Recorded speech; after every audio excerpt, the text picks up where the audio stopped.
Guys, మీ రూపనమ్మసన్ channel. ఈరోజు మనం అన్నిటికంటే చీపెస్ట్ కార్డ్స్ గురించి మాట్లాడుతున్నాం. ఇక ఫస్ట్ ఆఫ్ ఆల్ అయితే కమెంట్స్లో మీకు నచ్చిన కార్డ్ చీప్ అని చెప్పేస్తే నాకేం తెలియదు, మీరు కొడతారు. ఫస్ట్ ఆఫ్ ఆల్ మనం స్టార్ట్ చేద్దాం. ఈ డిటైన్ కార్డ్ తెలుసు, ఇది క్యూట్ ఉంది కానీ ఒకసారి దీన్ని హెచ్పీసీలో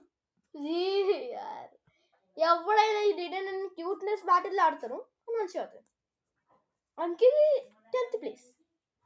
అండ్ మ్యూటూ, మెగా మ్యూటూ. అసలు నాకు ఒకటి అర్థం కాదు, ఒకవేళ ఎవరైనా పోకెమాన్ ఇండస్ట్రీ నుంచి పడితే ఒకటి అప్పుడు బై మీరు ఇది లెజెండరీ పోకెమాన్కి హెచ్పీ ఎందుకు తక్కువ ఇస్తారు? అర్థం కూడా కాదు ఎందుకో. And second card is Pikachu. ఇది అందరికి ఇష్టం కానీ బాగుంటుంది, అందుకే హెచ్పీ వైజ్గా